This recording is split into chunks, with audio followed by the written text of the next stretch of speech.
Topic 1. Federal Reserve's recent interest rate cut has implications for homeowners, prospective buyers, and the global economy.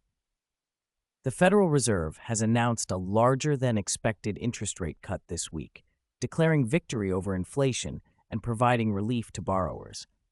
While this move is welcomed by the struggling housing market, experts warn that it may not lead to an immediate drop in mortgage rates or a cooling of the housing market, as mortgage rates have already been declining in anticipation of this cut.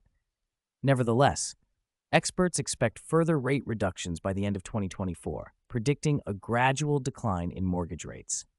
In the U.S. presidential race, former President Donald Trump and Vice President Kamala Harris are in a fierce competition, with Trump claiming he has a good chance of winning based on his experience and energy in economic policy. However, President Joe Biden criticizes Trump's economic policies, arguing that they failed in the past and will fail again in the future. China's economy is slowing down faster than expected, facing issues such as declining industrial production and retail sales, along with a sharp drop in stock market and real estate investments. The Chinese government is hesitant to adopt large-scale stimulus measures, instead focusing on advanced manufacturing and export-led growth strategies. Topic 2. European Union pledges substantial financial support to Ukraine, promising up to $39 billion for rebuilding the economy and infrastructure. The European Union has committed to providing up to 35 billion euros, approximately $39 billion, in loans to support Ukraine's economic recovery and the restoration of its war-damaged power grid. This loan package is organized by the G7 major industrial nations and will use profits from frozen Russian central bank assets as collateral. The EU has already provided over 118 billion euros, about $132 billion, in military and economic support to Ukraine, and has indicated that additional assistance is necessary.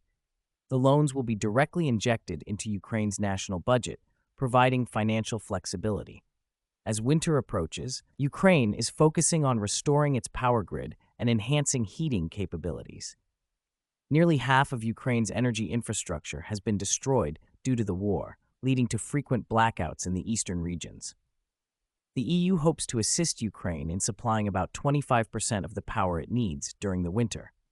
Additionally, the EU is providing short-term support in housing, jobs, and education to encourage Ukrainians to stay in the country, as around 4 million have fled since the war began, with an additional 10,000 seeking help each week. The EU has announced an additional €160 million, about $180 million, to strengthen Ukraine's energy network, with $100 million, approximately $112 million, coming from profits generated from frozen Russian assets. Denmark is taking the lead in using these funds to directly contract with Ukraine's defense industry for weapons and military equipment.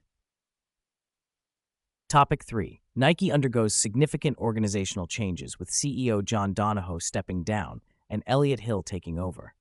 Nike Inc. has announced that current CEO John Donahoe will retire on October 13, 2023, and will be succeeded by company veteran Elliott Hill. Donahoe has served as CEO since January 2020 and will continue in an advisory role until the end of January 2024. Hill, who retired in 2020 after 32 years at Nike, previously led the consumer and marketplace division. Nike has faced challenges in its recent shift to a direct-to-consumer sales strategy, struggling with a lack of innovation and slower growth compared to competitors. The leadership change is expected to help the company regain its innovation and market leadership. Topic 4. JetBlue aims to enhance customer experience by opening airport lounges, following industry trends. JetBlue Airways plans to open its first airport lounges at New York's John F. Kennedy International Airport and Boston Logan International Airport by the